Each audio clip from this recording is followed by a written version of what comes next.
ఎన్ gold buyers మీ కష్టాల్లో నమ్మకమైన మీ ఆత్మీయ నేస్తం.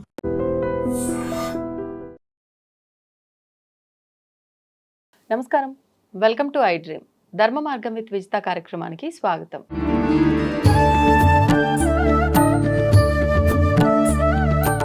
నమస్కారం అమ్మా. నమస్తే అమ్మా, శ్రీమాత్రి నమః. అమ్మ, ఇంట్లో వాస్తు అనేది ఖచ్చితంగా చూసుకోవాలి. మనం ఇంట్లో పెట్టే వస్తువులను బట్టి కూడా వాస్తు దోషాలు అనేది ప్రభావితం అవుతాయి అంటూ ఉంటారు. ముఖ్యంగా చనిపోయిన వారి ఫోటోలు కూడా ఎక్కడ పడితే అక్కడ పెట్టేస్తుంటారు. బెడ్రూమ్లో కొంతమంది, హాల్లో కొంతమంది హాల్లో దేవతా చిత్రపటాలతో పాటు కలిపి పెట్టేస్తూ ఉంటారు. అంటే ఏదన్నా అంటే పితృదేవతలు వాళ్ళు కూడా దేవతలతో సమానం అంటూ ఉంటారు. అంటే దీనివల్ల కూడా ఇంట్లో వాస్తు ఎనర్జీ అనేది మారే అవకాశం ఉంటుంది. దాని గురించి వివరణ ఇవ్వండి. చనిపోయిన వాళ్ళ ఫోటోలు ఇంట్లో పెట్టడం అనేది వాళ్ళ జ్ఞాపకం, మనం వాళ్ళతో నడిపిన మెమరీస్ అయితే ఉన్నాయి చూసుకోవడానికి. అది తప్పే. చాలా మంది సెంటిమెంట్ గా వాళ్ళ నాన్నతో మాట్లాడుతుంటారు, అమ్మతో మాట్లాడుతుంటారు, చెప్పి వెళ్తుంటారు, అలవాటు అయిపోయింది నాకు అని చెప్పేసి అని. ఇవన్నీ తప్పేం లేదు. కాకపోతే ఏంటంటే వీటికంటూ ప్రతిదానికి వాస్తు అనేది ఏంటంటే వస్తువుని ఎక్కడ పెట్టేదే వాస్తు. ఏది ఎక్కడ పెట్టాలనేది మనం తెలుసుకోవాలి ఫస్ట్. చనిపోయిన వాళ్ళ ఫోటోలు ఇళ్లలో హాల్లో ముందు ముఖ్యంగా పెట్టకూడదు. హాల్లో పెట్టడం వల్ల కాస్తంత ఇబ్బంది ఉంటుంది. ఎందుకంటే ఒక మనిషి శరీరం వదిలి వెళ్ళిపోయారంటే బతుకుంటే అది పాజిటివ్, చనిపోతే నెగిటివ్. దాంట్లో ఆరా నెగిటివ్ ఎనర్జీ వస్తుంది.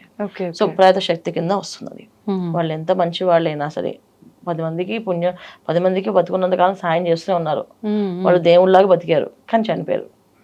కానీ వాళ్ళు అప్పుడు చనిపోయిన తర్వాత అది ఏమవుతుంది, ఆ శరీరం ప్రాతశక్తి అవుతుంది. ఆత్మ కూడా ప్రాతశక్తి కింద వస్తుంది. ఈ ప్రాతశక్తి ఉన్నప్పుడు దైవశక్తి రాదు ఇంట్లోకి. ఏదైతే ఆరా అంటామో వాళ్ళు ఒకవేళ వీళ్ళ మీద భ్రాంతి చావక ఆత్మ రూపంలో ఇంట్లోనే ఉండిపోతారు కొంతమంది. అందుకే కొన్ని స్థలాల్లో చెక్ చేయగానే ఈ స్థలం వద్దండి అని చెప్తుంటారు పెద్ద పెద్ద స్వామీజీలు, జ్యోతిష్యులు. తర్వాత ఈ తపస్సు చేసుకునే వాళ్ళకి తెలిసిపోతుంది, వద్దండి ఈ స్థలం వద్దు అంటారు. ఆ స్థలం చూస్తే మనకేం కనిపించదు. ఎందుకు ఈ స్థలం వద్దంటున్నారు, బాగానే ఉంది కదా అనిపిస్తుంది మనకి. తక్కువలో వస్తుంది కదండి కొనుక్కుందాం అనుకుంటున్నాం అంటే వద్దని చెప్పేస్తుంటారు. ఇది ఎవరు అంటే మన స్వామి వాళ్ళందరూ, అంటే ఇప్పుడు ఎవరైతే మనకి పెద్ద పెద్ద స్వామీజీలు ఉన్నారో స్వామీజీలు అందరూ తపస్సు చేసుకుంటున్నారు కనుక వాళ్ళకి ఆ దృష్టి తెలుస్తుంది. మనకు అంత శక్తి ఉండదు కనుక తెలియదు. కానీ వాళ్ళు వద్దన్నాక మనం వదిలేయచ్చు. అలాగే మన పెద్దవాళ్ళకి చెప్పింది ఏంటంటే చనిపోయిన తర్వాత ఆ శక్తి అనేది ప్రాతశక్తిగా మారుతుంది. ఎప్పుడైతే ఆ ప్రాతశక్తి ఉంటుందో ఆ ఇంట్లో దైవశక్తి రాదు. సో అందుకని వీళ్ళు మనం తీసేయాలా అంటే తీయక్కలేదు. వీటికంటే ఒక స్థానం ఇచ్చారు. ఆ స్థానంలో పెడితే ఈ దైవశక్తి వచ్చే ఎనర్జీని ఎటువంటి డిస్టర్బెన్స్ ఉండదు. ఎక్కడమ్మా మరి ఇంతకు పెట్టాల్సింది? వీళ్ళని మనం ఒక గదిలో పెట్టి, అంటే ఇప్పుడు మా గెస్ట్ బెడ్రూమ్ ఉందనుకోండి, గెస్ట్ బెడ్రూమ్లో నార్త్ వాళ్ళకి దక్షిణాన్ని చూసి పెట్టాలి. వీళ్ళ ఫేస్ దక్షిణం చూస్తుండాలి. సో గెస్ట్ బెడ్రూమ్లో పెట్టచ్చు. మరి గెస్ట్ బెడ్రూమ్ లేదు, డబుల్ బెడ్రూమ్, చిల్డ్రన్స్ మెయిన్ బెడ్రూమే ఉంది అనుకున్న వాళ్ళు కబోర్డ్లో పెట్టాలన్న. కబోర్డ్స్లో పెట్టి దక్షిణం వైపు చూస్తూనే పెట్టాలి కబోర్డ్స్ని. అది రోజు మాకు చూడాలి, వాళ్ళతో మాట్లాడలేమంటే రోజు వెళ్ళండి, కబోర్డ్లో డోర్ తీసి కాసేపు మాట్లాడి, పండు పెట్టండి, అక్కడ పూలు పెట్టండి, దండం పెట్టండి, ధూపం ఇవ్వండి, ఇబ్బంది లేదు. చేయొచ్చు. అంటే మనం వస్తువులన్నీ పెట్టుకునే కబోర్డ్లో పెట్టచ్చా? వీళ్ళకంటే ఒక కబోర్డ్ ఉండాలన్న సపరేట్ గా. అందులో ఏం పెట్టకూడదు అంటే మనం వాళ్ళకి గౌరవం ఇచ్చినట్టే కదా. ఇప్పుడు వాళ్ళకంటే నేను ఒక ఇంట్లో చెక్ చేయడానికి వెళ్ళినప్పుడు ఆయన, మా అమ్మగారు నాకు ఏదైనా చెప్తారండి, మా అమ్మగారు చెప్పంటే చేస్తా అన్నారు. అంటే నేను అమ్మగారు ఉన్నారేమో అనుకున్నాను. తెలిస్తే ఇంటికి వెళ్ళాక ఇంట్లో చెక్ చేశాక ఇంకా మా అమ్మతో మాట్లాడితే, మా అమ్మ రాత్రి నేను ఇలా పొద్దున్నే ఇలా చేయిస్తా అంటే ఖచ్చితంగా చేయించమని చెప్తేనే చేస్తున్నాను అండి. అవునా అన్న, సరే అని చెప్పేసి అనుకున్నా. సరే వస్తే మీ అమ్మగారు రండి అన్న. ఇవ్వండి ఇక్కడే ఉన్నాం అమ్మగారు అని చెప్పండి. చూస్తే ఎక్కడ కనుమల కింద నాకు చూస్తే ఫోటో ఉంది వాళ్ళ మీద, చనిపోయాడు.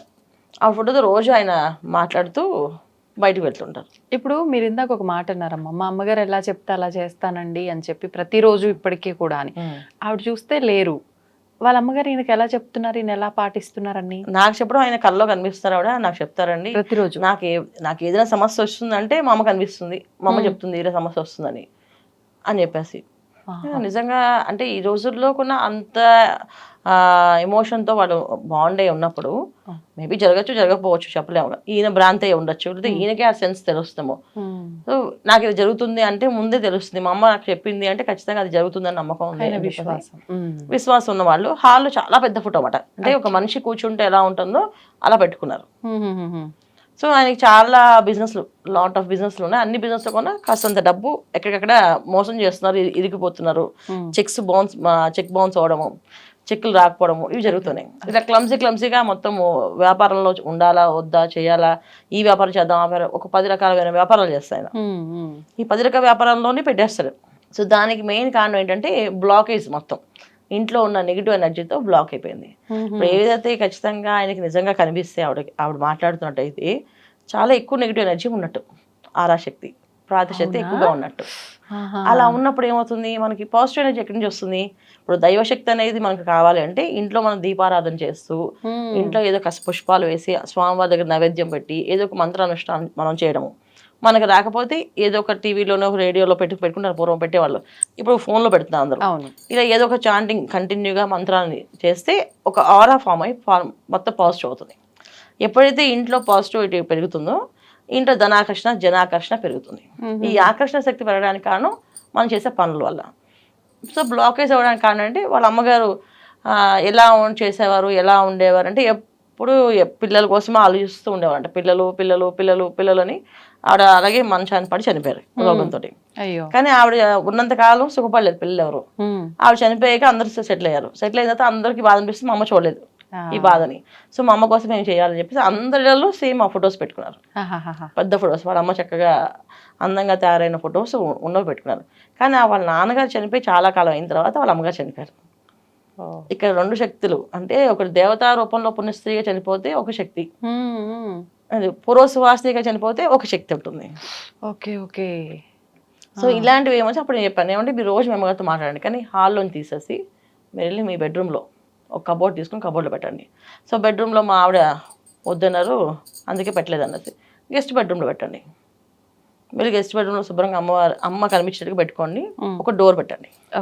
డోర్ తీసి మాట్లాడాలి, మళ్ళీ డోర్ వేయాలి మీరు. అంతే. అప్పుడు మీకు ఆ ఎనర్జీ వస్తుంది. సో ఎందుకు ఓపెన్ గా పెడితే ఉంటే ఆరా బయటికి ఉంటుంది ఎనర్జీ. ఇప్పుడు దీపం చిన్నగా వెలిగిస్తే వెలిగి కాంతి వస్తుంది, పెద్దగా చేస్తే ఏమైతే మసిగా మారి మొత్తం ఇల్లంతా నల్లగా అయిపోతుంది. రోజు దీపాలు హారతలు ఎక్కువ ఇస్తాం అంటే ఇల్లంతా దేవుడు మొత్తం ఏమవుతుంది, నల్ల మసిపడేస్తుంది. అప్పుడు అది నెగిటివ్ అయిపోతుంది.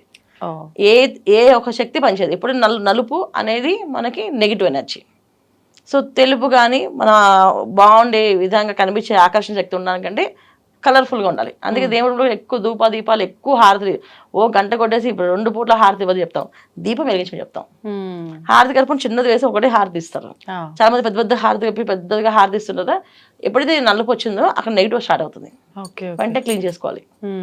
సో అందుకని క్లోజ్ చేయండి డోర్ని, అప్పుడు మీకు పాజిటివ్ అన్ని పనులు అవుతాయి. ఆయన చాలా కష్టపడ్డారు. మా అమ్మ హాల్లోనే అలవాటు అండి, మేము వెళ్ళినప్పుడు వెళ్ళొస్తామని చెప్పాలి, బాయ్ చెప్పాలి, ఇది చెప్పాలంటే అదే అండి, ఒక అడుగు బెడ్రూమ్లోకి వెళ్ళి చెప్పాడండి. ఒక 41 days చేయండి. మీకు నచ్చలేదు తెచ్చేసుకుని మీ అమ్మగారికి పెట్టేసుకోండి. మీ అమ్మగారిని మిమ్మల్ని ఎవరు విడదీయరు. హ్యాపీగా మీ హాల్లోనే పెట్టుకోండి, మీ అమ్మగారిని హాల్లోనే చూసుకోండి. నన్ను పిలిచారు కనుక నాకు సంబంధించిన విషయం నేను చెప్పాను. సో వాస్తు చెక్ చేయని వెళ్ళాను కనుక ఆ ఇంట్లో అన్ని వాస్తు ప్రకారం కట్టారు. ఉచ్చ స్థానాల్లో ద్వారాలు కూడా ఉన్నాయి. ఎందుకంటే సొంత ఇల్లు, అపార్ట్మెంట్ సొంతంగా కట్టుకున్నాడు, అన్ని బాగున్నాయి, ఎక్కడ ఏ దోషం లేదు. నాకు ఒకే ఒక దోషం ఇది కనిపించింది, ఫోటో సో ఫోటో పెట్టడం వల్ల ఒకటి అనిపించింది. ఆ పెద్ద ఫోటో చాలా పెద్ద ఫ్రేమ్, అంటే మనం కూర్చున్న అంత ఫ్రేమ్ అనమాట అది. వాళ్ళ అమ్మ మీద ఉన్న ప్రేమతో పెద్దగా లేదు, ప్రేమ ఉండాలి మనుషుల మీద. మనము వాళ్ళ మీద, వాళ్ళ జ్ఞాపకాల మీద, వాళ్ళ ఆశయాల మీద మనం పని చేయాలి. అంతేగాని వాళ్ళ ఫోటోలు పెట్టుకోవడం వల్ల కాదు, వాళ్ళ ఆశయాలు ఏమున్నాయో అవి మనం నెరవేర్చాలి. నాకు ఒక 2 డౌట్స్ ఉన్నాయమ్మా. ఇప్పుడు హాల్లో పెట్టడం వద్దు అన్నారు, కొంతమంది హాల్లో పెడతారు, పక్కనే దేవుడి ఫోటోలు కూడా, అంటే పూజ చేసినా చేయకపోయినా అట్లా షో లాగా అలా పెట్టేసుకుంటారు. అలా పెట్టడం వల్ల మంచి అయితే జరగదు, ఎట్లాగూ దోషంగా ఏమన్నా మారుతుంది అంటే ఇంట్లో నెగిటివ్ ఎనర్జీ స్ప్రెడ్ అవుతుంది. అలా పెట్టడం వల్ల కూడా దోషమే అంటారా, 2 కలిపి పెట్టడం వల్ల? ఇప్పుడు దోషం అంటేనే కదనన్నా, ఇప్పుడు ఏదైనా సరే మనం ఒంట్లో క్యాన్సర్ ఖండిత వచ్చిందంటే అది పెరుగుతుంది కదా, కానీ తగ్గదుగా. సో దోషం అంటే ఏంటంటే పెట్టడం అంటేనే దోషం, పెట్టద్దు. బ్రహ్మస్థానం అంటే ఏంటంటే కంప్లీట్గా ఆ హాల్లో ఫొటోస్ అనేవి ఏ ఫొటోస్ ఉండొద్దు. చాలా మంది దశావతారాలు పెడుతుంటారు, అవి కూడా పెట్టద్దు అసలు. దశావతారాలను పెట్టద్దు. చనిపోయిన వాళ్ళ ఫోటోలే కాకుండా దేవుడి ఫోటోలో కూడా ఏంటి యుద్ధం చేసేవి కానీ దశావతారాలు 7 hours కూడా పెడుతుంటారు కదమ్మా, పెట్టచ్చా? ఇది కూడా మర్చిపోయారు, 7 hours బాగానే గుర్తు చేశారు. ఇక పెట్టకూడదు. ఎందుకంటే వీళ్ళు ఏ ఫేసింగ్ చూడాలి. 7 hours అనేది ఏంటంటే దాంట్లో 2 రకాల పద్ధతులు ఉన్నాయి. వాల్ పెట్టేటప్పుడు, వాల్ పేపర్స్కి పెట్టేటప్పుడు ఒక పద్ధతి, డోర్స్ పెట్టేటప్పుడు ఒక పద్ధతి, బొమ్మగా పెట్టేటప్పుడు ఒక పద్ధతి. వీళ్ళ జాతకానికి నక్షత్రానికి వాళ్ళు కేతు గ్రహం అనుకూలంగా ఉంటే పెట్టాలి. కేతు అనుకూలంగా లేకపోతే అది పెడితే ఇక వీళ్ళు పిచ్చి ఎక్కినట్టు మాట్లాడతారు. చాలా ఇష్టం మాట్లాడుతుంటారు. పిల్లలు కానీ ఎవరి రూమ్ లో ఉంటే ఆ రూమ్ లో ఆ ఎఫెక్ట్ అనేది కనిపిస్తుంది ఖచ్చితంగా. చాలా వరకు తెలియకండి ఏంటంటే వాస్తుకి జ్యోతిష్యానికి సంబంధం ఉంది, కానీ ఓన్లీ వాస్తు అంటే వాస్తు ప్రకారం చూసుకుంటారు. వాస్తు అంటే ఏంటి, మనకి ద్వారాల వరకే. ఎప్పుడైతే వస్తువులు కావాలన్నప్పుడు మన జాతకాలకు అవి ప్రతికూలమా అనుకూలమా చూసుకోవాలి. సో జాతకంలో కేతు గ్రహం కానీ రాహు గ్రహం కానీ వీళ్ళకి అనుకూలంగా లేకపోయినప్పుడు దానికి సంబంధించిన వస్తువులు తెచ్చి అది పెడితే 100% వాళ్ళని డ్యామేజ్ తీసుకెళ్తారు. చాలా మంది మీరు హార్ట్స్ అడిగారు, కొంతమంది తాబేలు పడతారు, అది కూడా నెగిటివ్ ఎనర్జీ వస్తుంది.